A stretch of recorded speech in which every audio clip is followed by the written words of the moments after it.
Un gran evangelio para grandes pecadores. Fiel es esta palabra y digna de toda aceptación, que Cristo Jesús vino al mundo para salvar a los pecadores, de los cuales yo soy el primero.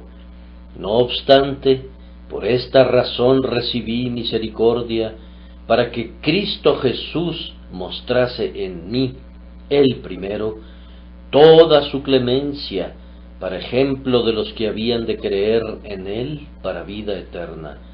Por tanto, al Rey de los siglos, al inmortal, invisible y único Dios, sean la honra y la gloria por los siglos de los siglos. Amén. 1 Timoteo 1, 15 al 17. Cuando Pablo escribió este memorable texto, fiel es esta palabra y digna de toda aceptación, que Cristo Jesús vino al mundo para salvar a los pecadores, lo escribió en referencia a él mismo. Quisiera que vean con mucho cuidado el contexto. Versículo 12. Doy gracias al que me fortaleció, a Cristo Jesús nuestro Señor, porque me tuvo por fiel al ponerme en el ministerio, a pesar de que antes fui blasfemo, perseguidor e insolente. Sin embargo, recibí misericordia porque, siendo ignorante, lo hice en incredulidad. Pero la gracia de nuestro Señor fue más que abundante con la fe y el amor que hay en Cristo Jesús. Fiel es esta palabra y digna de toda aceptación, que Cristo Jesús vino al mundo para salvar a los pecadores. Vean, el apóstol se había referido primero a él mismo, y luego el Espíritu Santo lo llevó a escribir acerca de la salvación gloriosa de la cual él fue un notable beneficiario. Ciertamente fue una conexión adecuada y oportuna para colocar allí este texto del Evangelio glorioso. Lo que Pablo predicaba a otros se podía observar en él mismo. Cuando les leí hace un rato la conversión de Saulo, supongan que hubiera terminado mi lectura con esta frase: fiel es esta palabra y digna de toda aceptación, que Cristo Jesús vino al mundo para salvar a los pecadores. Todos ustedes hubieran dicho: eso es cierto, y es una conclusión natural que se desprende de la narración. Esa frase hubiera servido como la moraleja de toda la historia. De una conversión de ese tipo se deduce de manera fácil y simple que Cristo Jesús debe de haber venido al mundo para salvar a los pecadores. Vean entonces por qué Pablo la expresó en este lugar en especial. Pablo no podía evitar referirse a su propio caso, pero cuando se refirió a su propia experiencia, fue para dar énfasis a esta declaración que Jesucristo vino al mundo para salvar a los pecadores. Estoy plenamente convencido de que nuestro Señor, en su infinita sabiduría, quiere que sus ministros sirvan de ejemplo ellos mismos de las doctrinas que enseñan. Si un joven, alguien muy joven, se pone a contarles acerca de la experiencia de un cristiano entrado en años, ustedes dirían de inmediato: eso puede ser cierto, pero tú no puedes demostrarlo porque tú mismo no eres una persona de edad avanzada. Si alguien que ha sido privilegiado en la providencia de Dios para gozar de las comodidades de la vida, se pone a predicar acerca de los consuelos del Espíritu en la pobreza, ustedes dirían: sí, eso es muy cierto, pero tú no puedes hablar por experiencia propia, Por esto el Señor quiere que sus siervos tengan tal experiencia, que su testimonio tenga al hombre como respaldo. Él quiere que sus vidas apoyen y expliquen sus testimonios. Cuando Pablo dijo que Cristo vino al mundo para salvar a los pecadores, su propia conversión, su propio gozo en el Señor, eran pruebas positivas de ello. Pablo era un testigo que había probado y experimentado la buena palabra de vida sobre la cual testificaba. Pablo se fue al cielo hace muchos años, pero su evidencia no está viciada por eso, pues una declaración verdadera no es afectada por el paso del tiempo.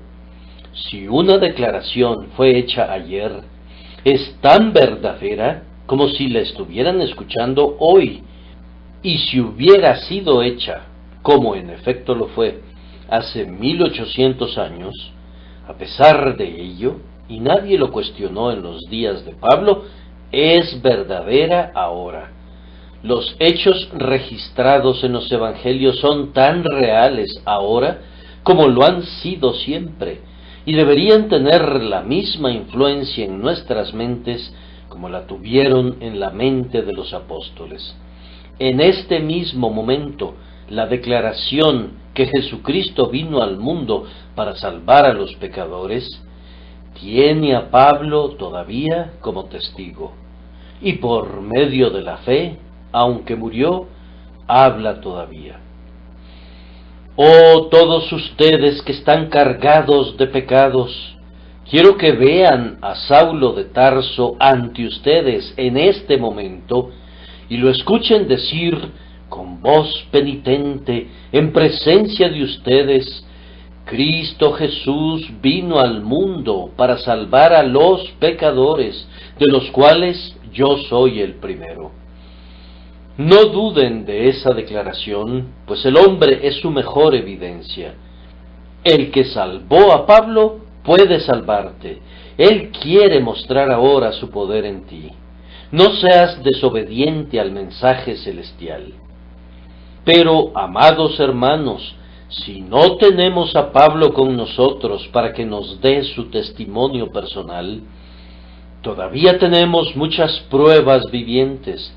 Tenemos evidencia indisputable en todos aquellos que todavía se encuentran entre nosotros, que fiel es esta palabra y digna de toda aceptación, que Cristo Jesús vino al mundo para salvar a los pecadores.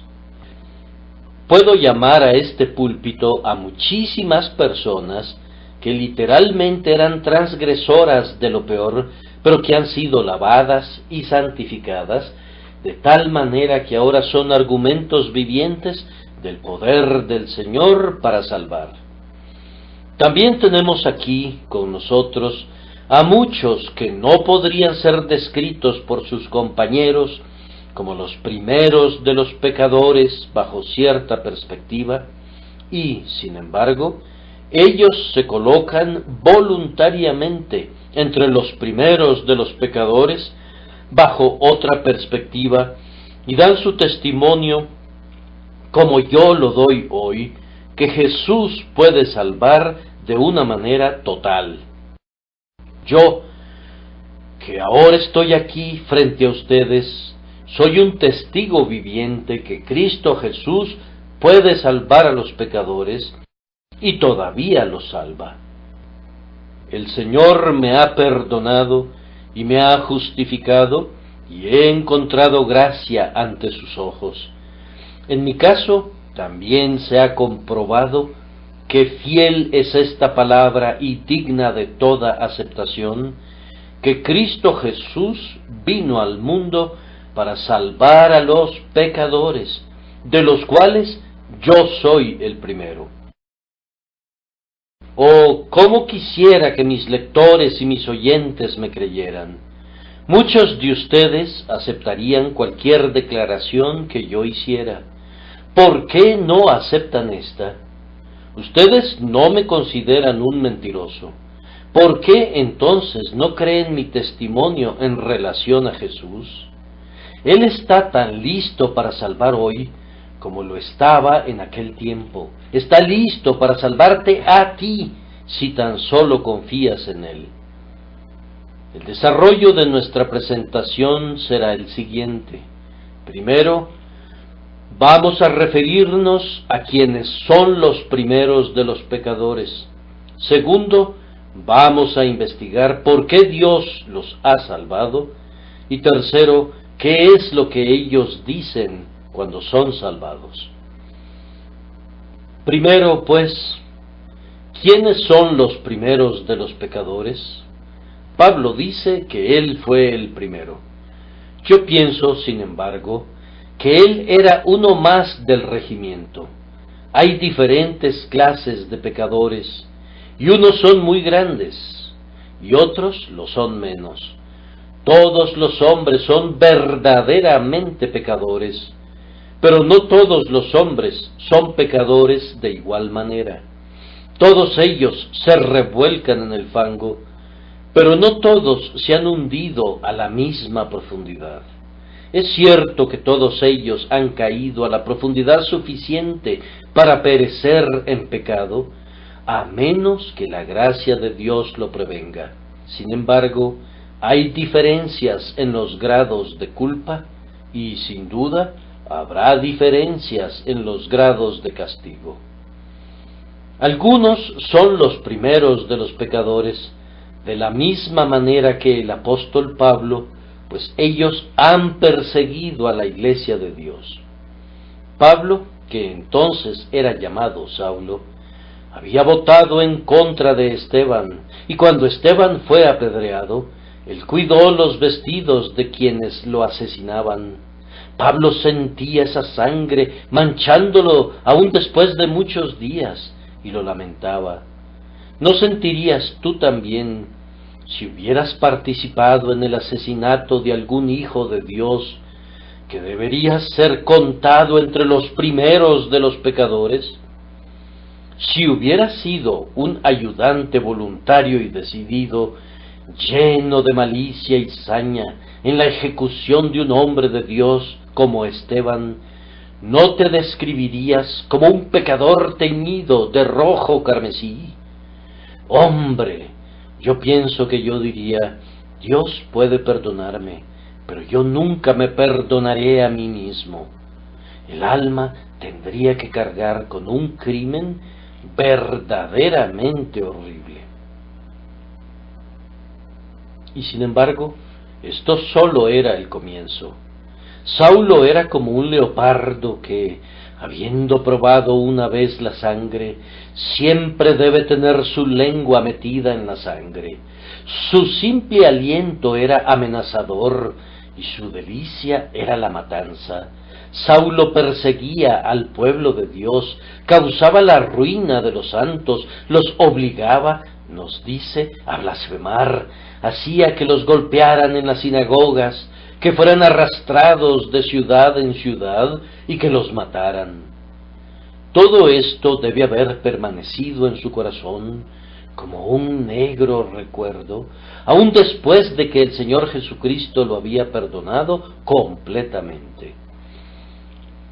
Cuando supo, como Pablo lo sabía, que era un hombre justificado por medio de la justicia de Cristo, eso no impidió que sintiera aflicción en su corazón al pensar que estos inocentes corderos habían sido torturados por él y que él había tenido una tremenda sed de la sangre de ellos por la única razón de que amaban al crucificado.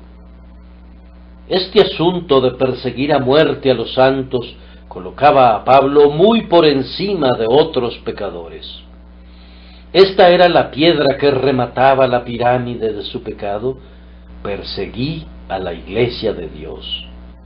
Le doy gracias a Dios, porque aquí no hay ningún hombre que tenga esa forma particular de pecado sobre su conciencia, habiendo dado realmente muerte o habiéndose unido en el asesinato de cualquier hijo de Dios. Las leyes de nuestro país han prevenido que alguien de ustedes se haya manchado con una ofensa tan terrible, y bendigo al Señor porque es así. Sin embargo, si hubiera alguno así entre los que están leyendo u oyendo estas palabras ahora, o en algún momento en el futuro, debo confesar que se encuentran entre los primeros de los pecadores, y le pido a Dios que les conceda que puedan obtener misericordia como la obtuvo Saulo. Sin embargo, podrían acercarse mucho a cometer algún pecado parecido a este. Con una alta probabilidad, algunos de ustedes ya lo han cometido. Ese esposo que ha amenazado a su esposa de manera tan amarga por obedecer a su conciencia, ese hombre que ha corrido a su trabajador simplemente por su fidelidad a Cristo, ese casero que ha sacado a su inquilino de su casa porque celebraba un servicio religioso bajo su techo, ese hombre que ha difamado voluntaria y maliciosamente a un siervo de Dios, no porque haya hecho algún daño, sino porque no puede soportar oír de alguien que verdaderamente sigue a Cristo. Estas son las personas que deben ser contadas entre los primeros de los pecadores. No han asesinado a nadie, pero han ido tan lejos como se han atrevido a ir, y su corazón está lleno de veneno en contra del pueblo de Dios.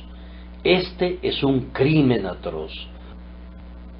Aunque parezca que es algo sin mayor importancia lastimar a un hijo piadoso o afligir a una pobre mujer cristiana, Dios no lo considera así. Él recuerda las burlas y los desprecios que se dirigen a sus pequeñitos y les pide a quienes se entregan a esos hábitos que tengan cuidado. Sería mejor que ofendieran a un rey que a uno de los pequeñitos del Señor. Ese pobre hombre en el taller que pasa tantos problemas con tus burlas y desprecios, tiene un amigo en los cielos. Y ese otro hombre que, buscando al Señor, ha sido recibido con mucha frialdad por la sociedad, tiene un abogado en lo alto que cuando es despreciado, no lo verá sin apoyar su causa. Puede parecer algo sin importancia hacer de un santo el objeto de ridículo, pero su Padre en el cielo no lo considera así.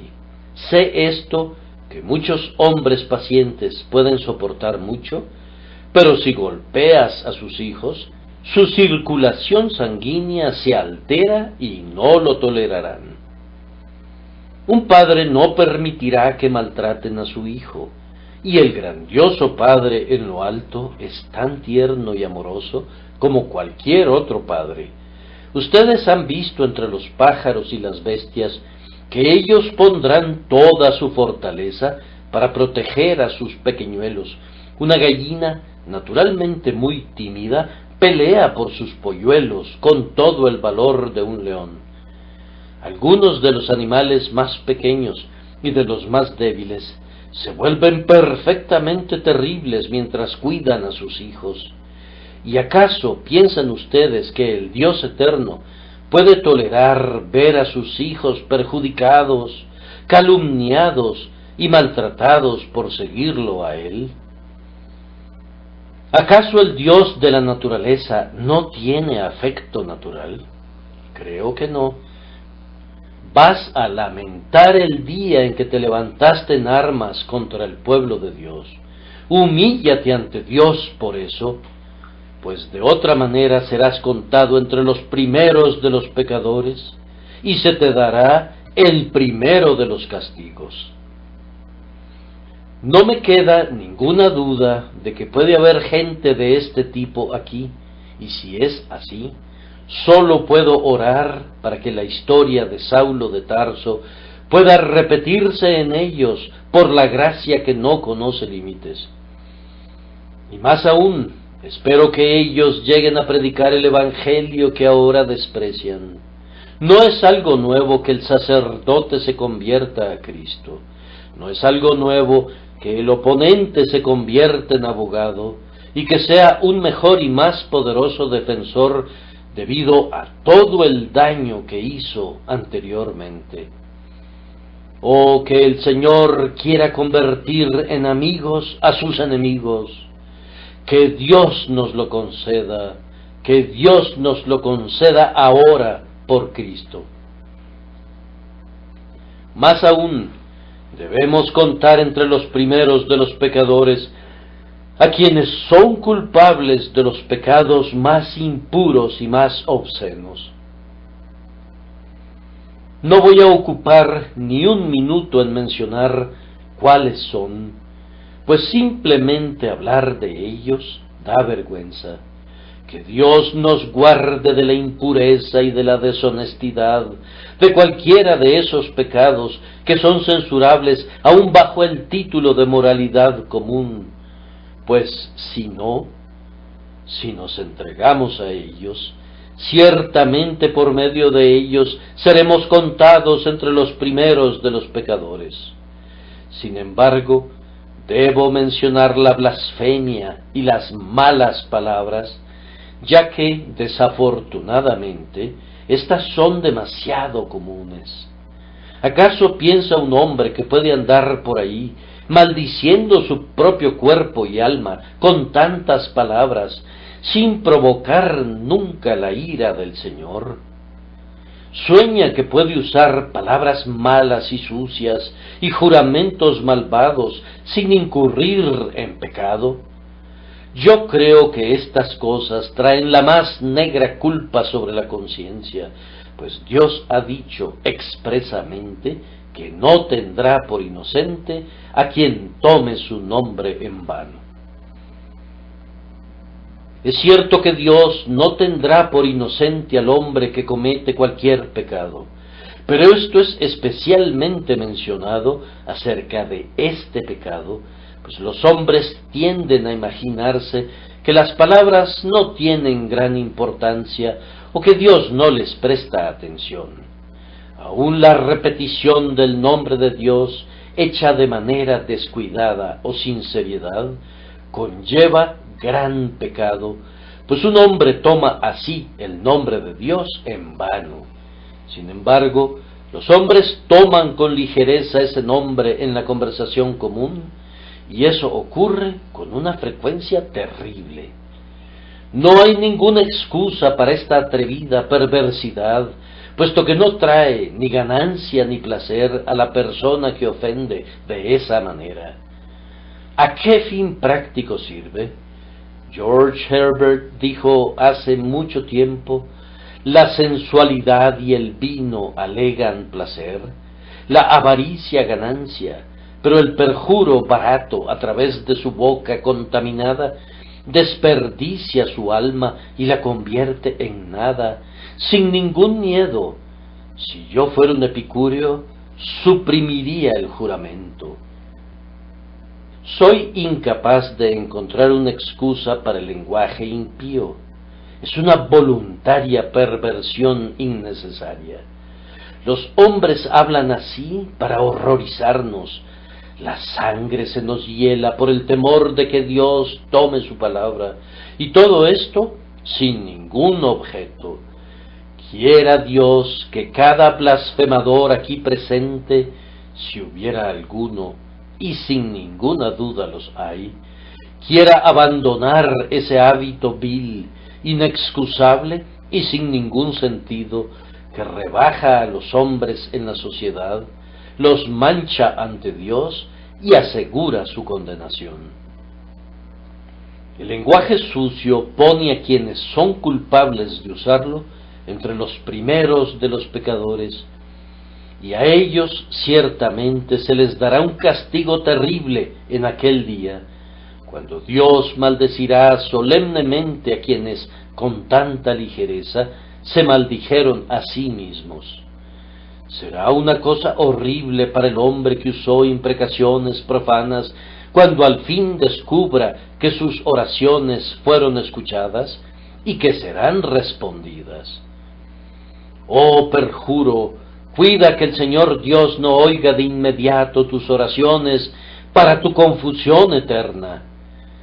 siéntate en este momento en profundo arrepentimiento y llora al pensar en las muchas veces que has desafiado al Dios del cielo y has dicho palabras de provocación contra el Dios en cuyas manos está tu aliento. Él todavía no te ha cortado. Oh maravilla de misericordia, cuídate, sobre todo maravíllate de que se mencione que hay misericordia para quienes son como tú. Ahora, queridos amigos, hay otros que ocupan los primeros lugares entre los pecadores, pero que no pecan de esa manera. Permítanme mencionarlos, pues en esta categoría debo colocarme a mí mismo y a muchos de ustedes. Hay quienes ocupan los primeros lugares entre los pecadores, que han pecado en contra de una gran luz y contra las influencias de una santa instrucción y de un ejemplo lleno de gracia. Los hijos de padres piadosos, que han sido educados e instruidos en el temor de Dios desde su primera juventud, están entre los primeros de los pecadores si se alejan del camino de la vida. Cuando ellos se apartan, hay un tremendo peso en relación a su falta, que no se puede encontrar en el pecado común de los hijos de los barrios bajos o de los niños de la calle. Los hijos de los degradados no conocen nada mejor, pobres almas, y por lo tanto sus transgresiones son pecados de ignorancia, pero los que tienen un mayor conocimiento, cuando pecan, pecan con un énfasis. Su pecado es como una pieza de plomo que colgará de sus cuellos como una piedra de molino. Recuerdo cuando pude entender esto con claridad, cuando fui convencido de mi pecado.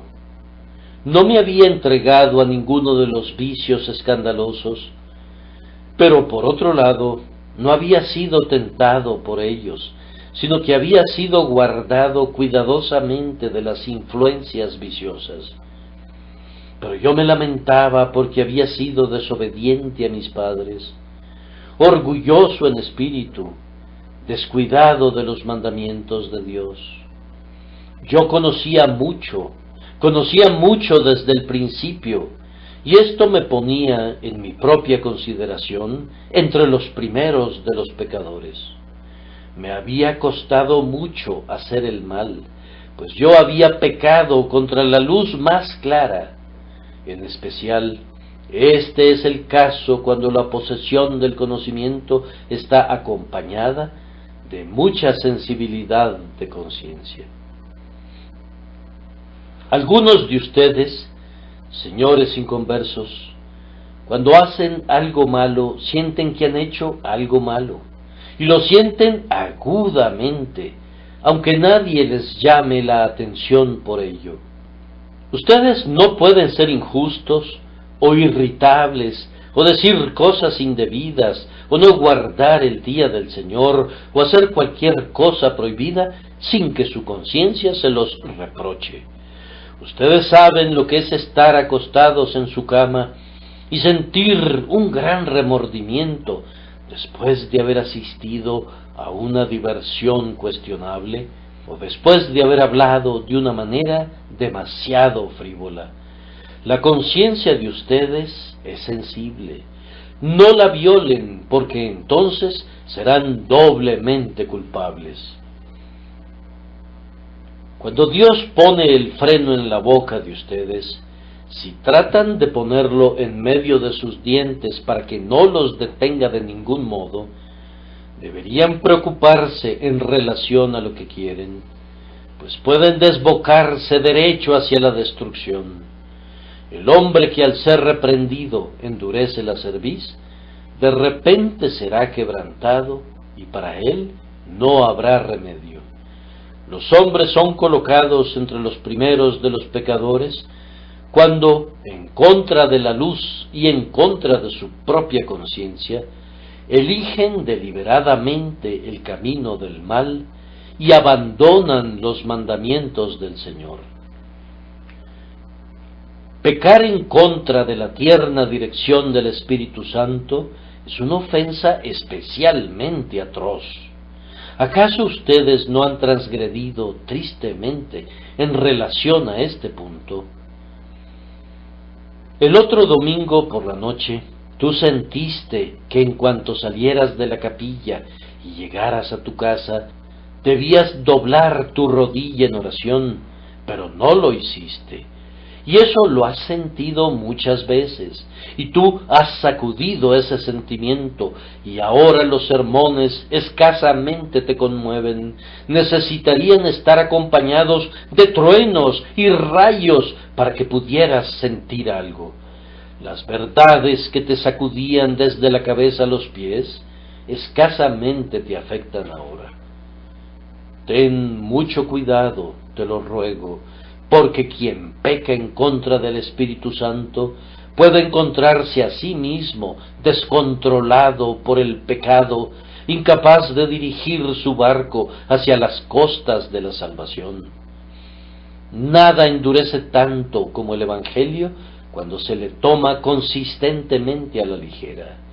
Nadar en la verdad sin recibirla en el corazón es destrucción segura. Morir en Tierra Santa es morir de todas maneras. Que Dios nos conceda que eso no le suceda a nadie aquí. Pero si hoy día eres el más grande de los pecadores, no te desesperes, ni te alejes lleno de sombrío enojo, pues te vamos a decir en este momento, en el nombre del Dios misericordioso, que su Hijo, Jesucristo, ha venido al mundo para salvar a los pecadores, aun al más grande de ellos. Creo que debo poner en la lista de los primeros de los pecadores a quienes han llevado a otros a pecar. Este es un asunto triste, muy triste. Si tú has guiado a otros a que se descarríen, y tú buscas al Señor y eres salvo, no puedes sin embargo salvarlos a ellos. Si son jóvenes a quienes has contaminado con el mal, no puedes quitar de sus mentes esa desventurada mancha. Puedes dejar de sembrar la semilla del diablo, pero no puedes recoger lo que ya has sembrado, ni puedes evitar que crezca y que madure. El fuego puede encenderse con facilidad, pero no puede extinguirse con la misma facilidad una vez que ha alcanzado el combustible.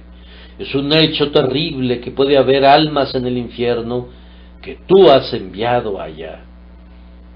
Era una sabia oración penitencial la que hacía un hombre convertido que había influido a otros para el mal.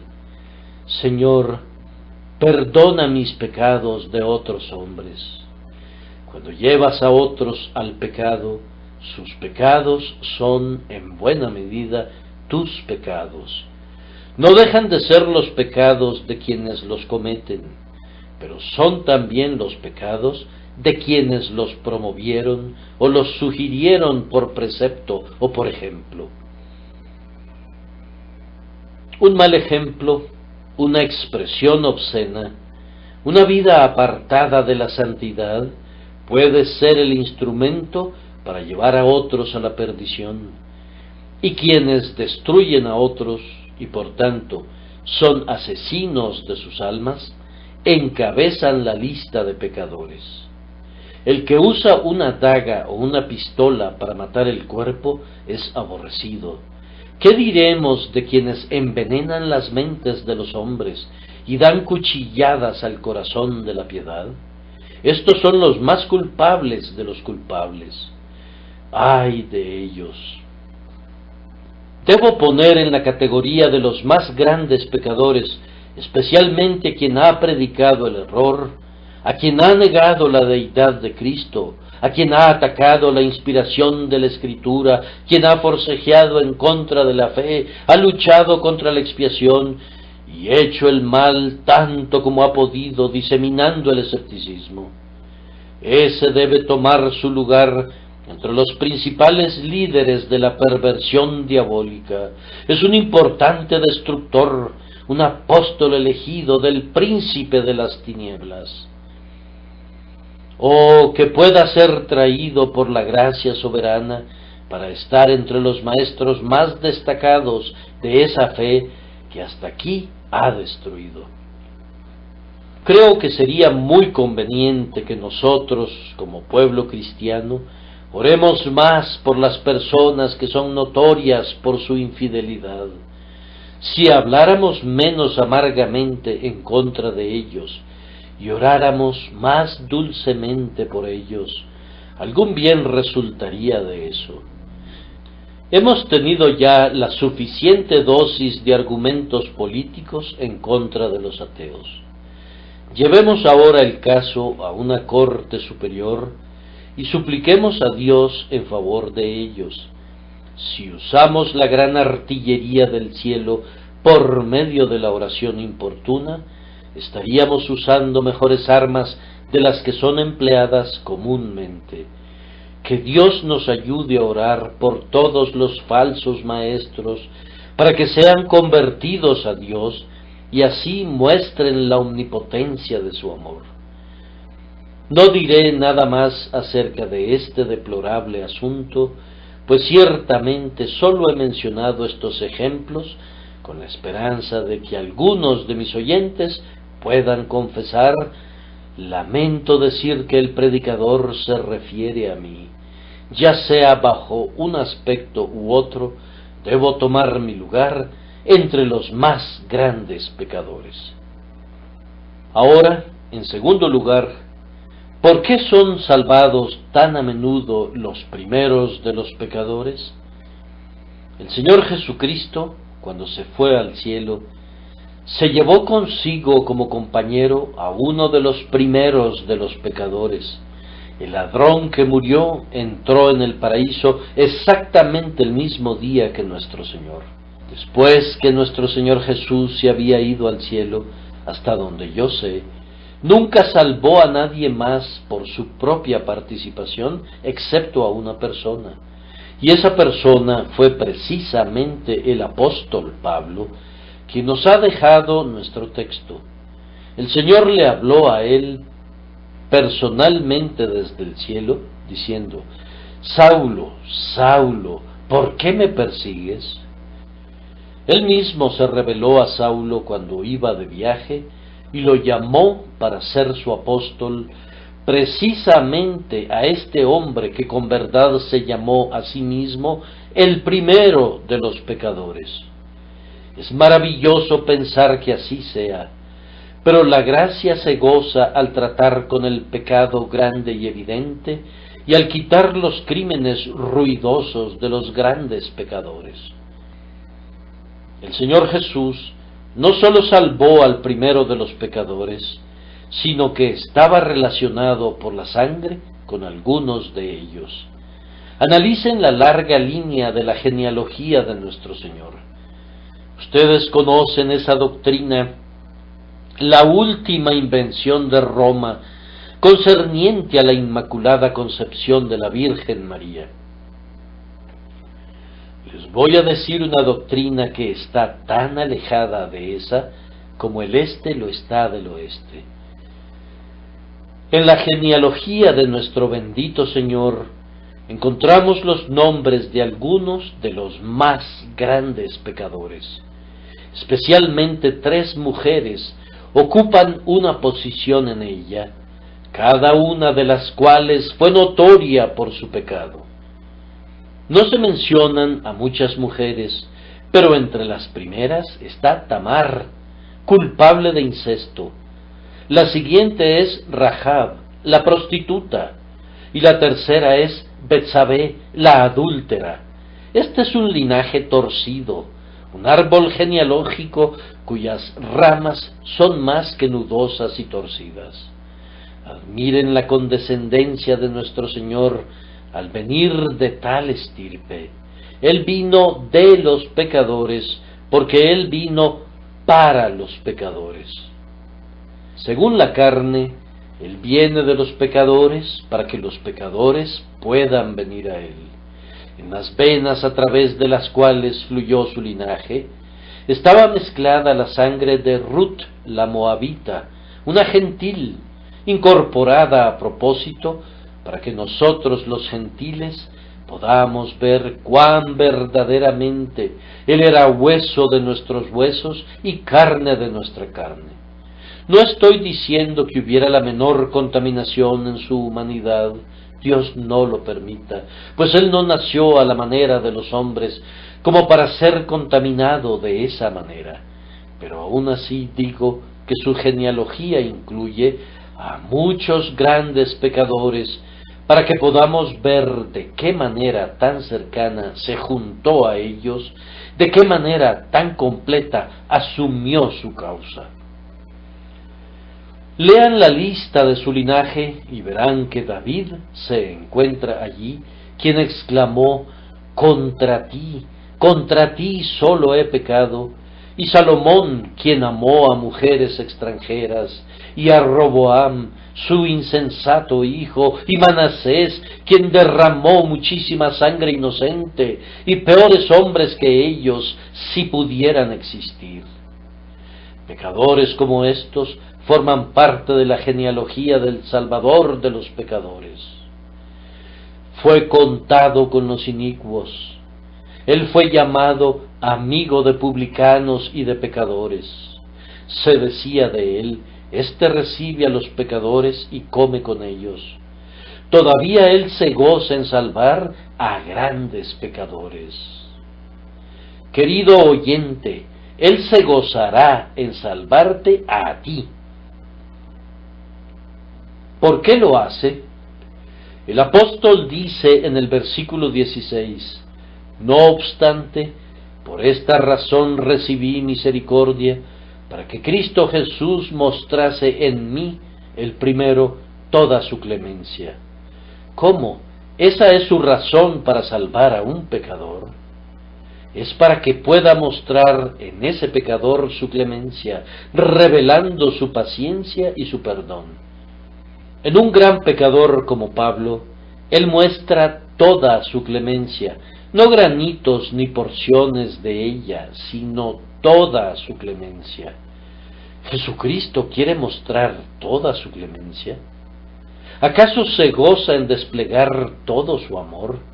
Sí, pues recuerden que Él se refiere a su clemencia como sus riquezas. Dios es rico en misericordia. Yo no encuentro que llame a su poder sus riquezas, pero llama a su gracia sus riquezas.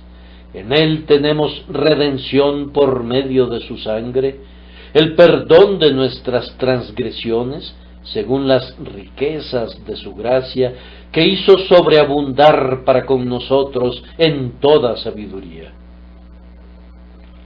Oh, queridos amigos, el Señor, que es rico en misericordia, busca un tesoro en el cual poner sus riquezas, busca un estuche para guardar las joyas sagradas de su amor.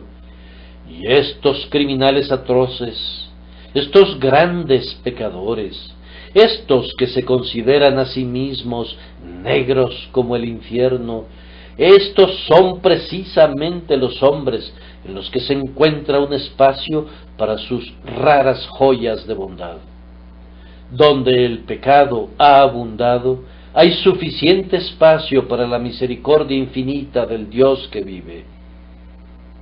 ¿Acaso no debería alentarte, si te sientes verdaderamente culpable, que Dios se goza en mostrar toda su paciencia, salvando a grandes pecadores? ¿No buscarás de inmediato que toda esa clemencia sea mostrada en tu caso? Cree en el Señor Jesús y así será. ¿Y qué dice Pablo a continuación? Dice que el Señor lo salvó para ejemplo de los que habían de creer en Él para vida eterna. Para ejemplo, es decir, como un tipo o como una muestra. Pablo era como una comprobación del texto. Las primeras impresiones de un dibujo grabado son claras y definidas y por tanto son muy valiosas. Muestran el poder de impresión de la placa en su punto más elevado antes de que su superficie se desgaste en lo más mínimo. Pablo era una de las impresiones de muestra tomadas de la placa mientras estaba nueva, bajo las circunstancias más favorables para resaltar cada línea de la gracia. Toda la misericordia de Dios era vista en Pablo como un ejemplo. Dios quiera que podamos poner a algunos de ustedes bajo la misma placa grabada y pudiéramos sacar más impresiones en este momento, pues la placa no se ha gastado. El tipo usado por Dios está tan nuevo como siempre. Cuando un impresor prepara las fuentes, envía al autor una hoja para mostrarle cuál es el tipo de letra usado y lo llama la prueba. Así también Pablo era la prueba de Dios, una de las primeras pruebas hechas por la gloriosa maquinaria de la gracia para permitirnos a todos ver lo que Dios tiene que decirnos en relación al amor misericordioso. Esa máquina impresora está trabajando en este mismo momento, está imprimiendo en este momento de manera muy clara, precisa y legible. Quiera Dios que algún gran pecador que me escucha o lee este mensaje sea como el papel colocado bajo el tipo para que registre la impresión de la gracia todopoderosa. Una grandiosa edición de la obra del amor fue hecha antes de que Pablo fuera impreso y publicado. Me refiero al tiempo cuando Pedro predicó en Pentecostés. Muchas ediciones grandes y espléndidas han salido desde entonces de esa imprenta. Veo ante mí una biblioteca completa que Dios ha impreso en esta casa, las pruebas que Dios ha sacado en los últimos años de la tipografía de antaño. Pero Pablo encabeza la lista como una magnífica primera prueba de lo que Dios puede hacer. Entonces, Dios puede salvarme a mí. Llegué a esa conclusión hace un año y al ponerla a prueba la encontré verdadera. Queridos compañeros pecadores, lleguen a esa misma conclusión. ¿Quiénes son ustedes? No les estoy pidiendo que me digan. No quiero saberlo. Dios lo sabe. Pero quisiera que llegaran a esta conclusión. Si Pablo es un ejemplo de los que han sido salvados, entonces, ¿por qué no podría yo ser salvo? Si Pablo hubiera sido único, un producto fuera de serie, entonces podríamos tener dudas justamente en cuanto a nosotros. Pero como él es un ejemplo, todos podemos esperar ver la misericordia del Señor repetida en nosotros. Hoy en día, por medio del servicio de paquetería, la gente envía muestrarios de todo tipo de cosas y muchos artículos son vendidos según las muestras enviadas. Cuando compran conforme a una muestra, ustedes esperan que los bienes sean como la muestra. Así Dios nos envía a Pablo como una muestra de su gran misericordia hacia los grandes pecadores. Él dice en efecto así: ese es el tipo de cosas que yo hago. Tomo este tosco material de mala calidad de los más grandes pecadores y lo renuevo y muestro toda mi misericordia en él.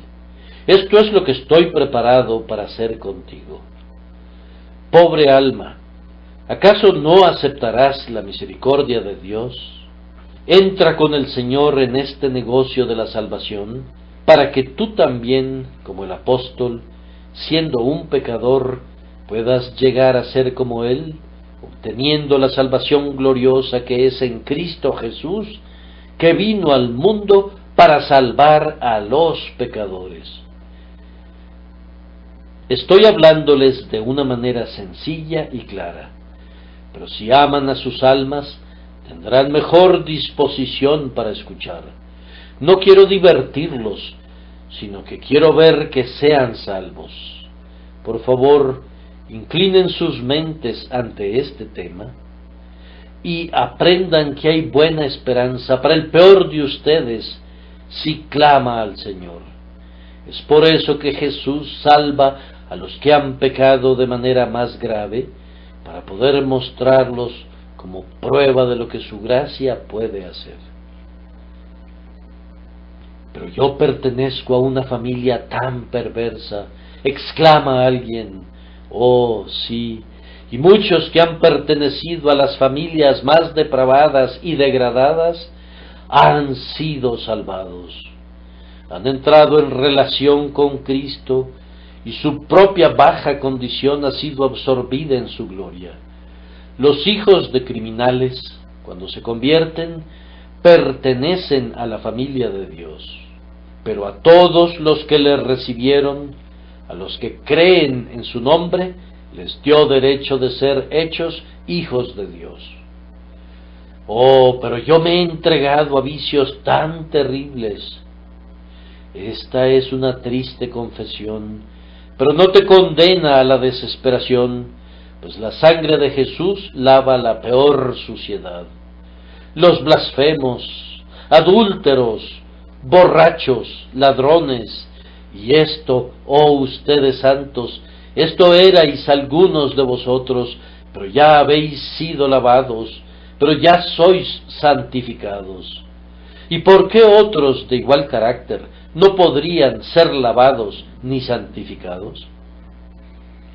Debo concluir reflexionando un momento en el tercer punto, que es: ¿qué dicen los primeros de los pecadores cuando son salvos? Lo que dicen está registrado en el texto, se lee como un himno.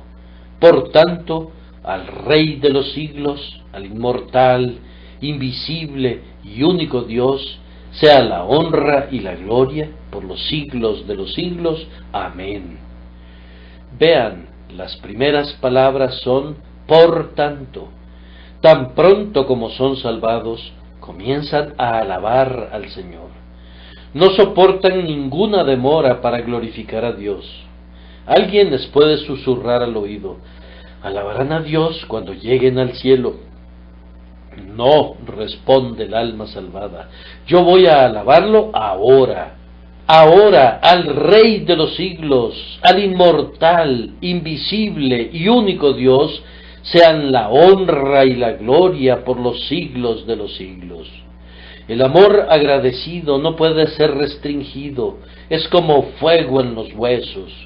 Nuestro corazón se rompería de amor si no pudiera encontrar otro medio de expresarse de inmediato. Otra persona puede susurrar: cuando alabes a Dios, no prolongues tu alabanza demasiado, termina tan pronto lo hayas alabado y adorado moderadamente. No estés metido todo el tiempo en labores de alabanza.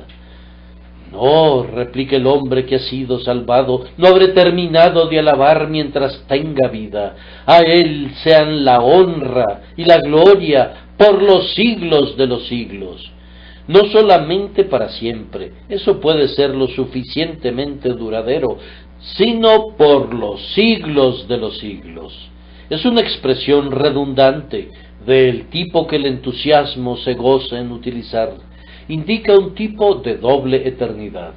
El pecador que ha sido salvado no se sacia de dar gloria al Señor, lo alabará a través de la eternidad. Tan pronto como un hombre ha sido limpiado de pecado, es vestido con alabanza. Un cántico nuevo es puesto en su boca y debe cantarlo. No puede evitarlo, no hay nada que lo detenga. Vean todos los títulos que Pablo reúne a la vez. Primero llama al Señor Jesucristo un Rey, por tanto al Rey de los siglos.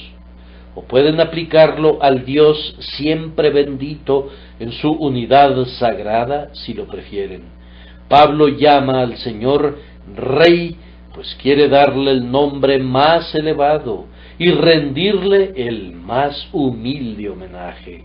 Lo llama un rey, pues se dio cuenta de que lo era, pues es un rey que da vida y muerte, un rey que perdona a los rebeldes, un rey que reina y gobierna sobre los hombres.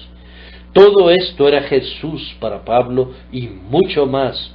Por lo tanto, sentía la necesidad de darle un título real. No puede referirse a él con términos que no expresen majestad. Si Jesús no es rey de todo el mundo, al menos es rey del hombre cuyos pecados le han sido perdonados. Por tanto, dice Pablo, al Rey de los siglos sea la honra y la gloria por los siglos de los siglos. Vean cómo lo expresa, al Rey de los siglos. No es un rey que perderá su reino, no es un rey que va a dejar de reinar, o que va a abdicar, o que se va a morir. Oh, queridos hermanos, el rey que perdonó a Pablo es un rey igualmente poderoso para salvar hoy. 1800 años después de su grandiosa obra de gracia a favor del primero de los pecadores, Él todavía es un rey. Jesús se sienta sobre el monte de Sión. Él puede salvar a pobres pecadores hoy. Él se sienta sobre el trono de misericordia en la soberanía de su gracia, en el esplendor de su amor, en la majestad de su poder, pasando por alto la iniquidad, la transgresión y el pecado. ¿No te inclinarás ante Él? Aquí, en este momento, hago una pausa para hacerle reverencia. Gloria al Señor Jesús, pues Él es Rey de los siglos.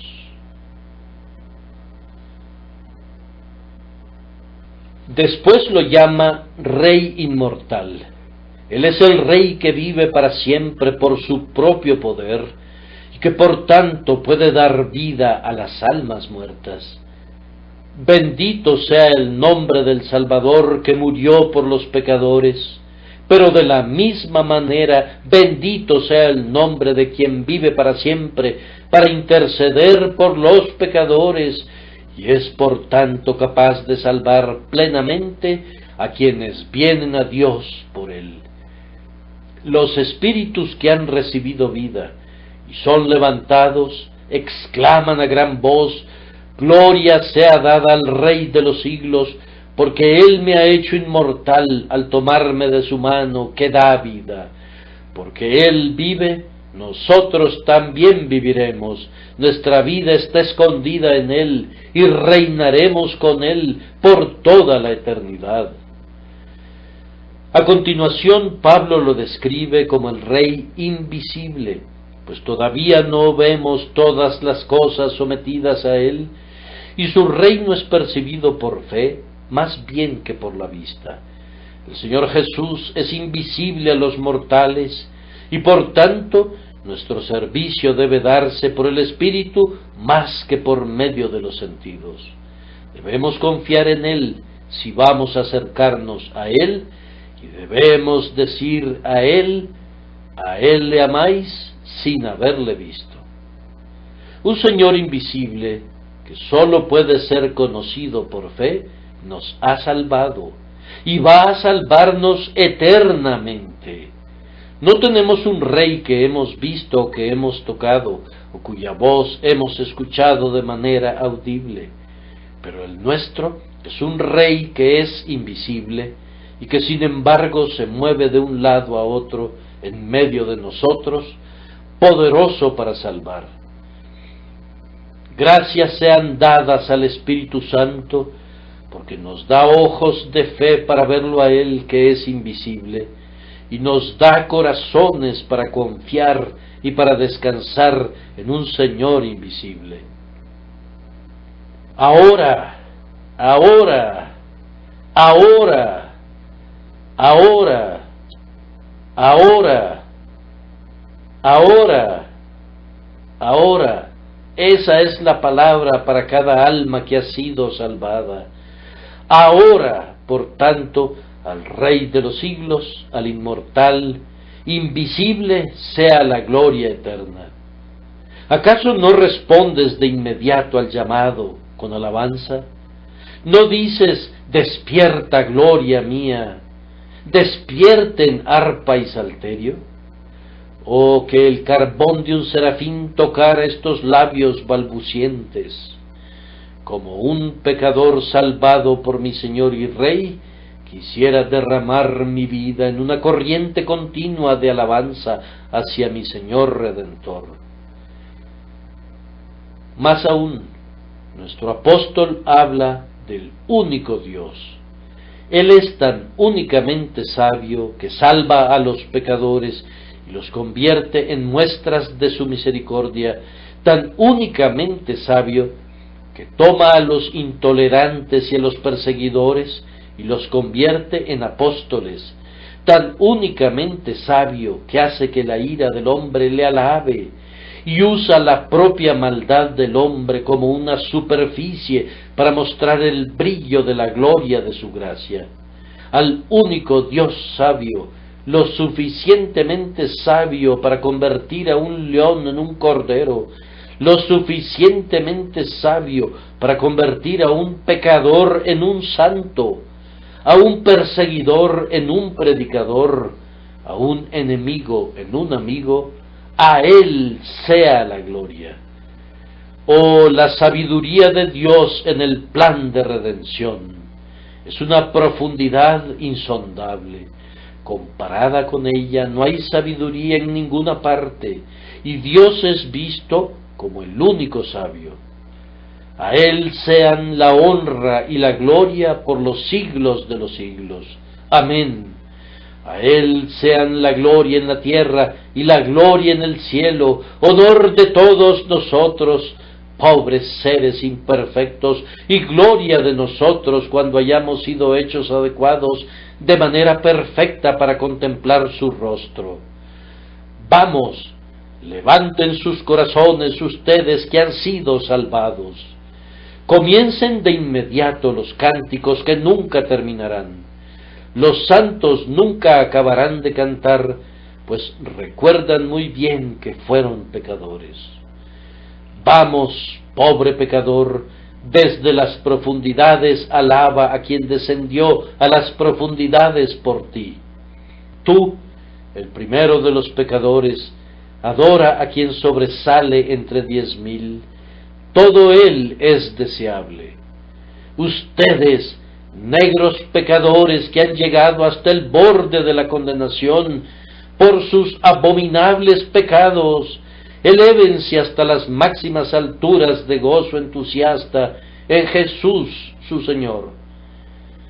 Pongan su confianza en el Señor Jesucristo, y todo tipo de pecado y de blasfemia les serán perdonados, y cuando reciban ese perdón, van a explotar en nuevas alabanzas a Dios su Salvador.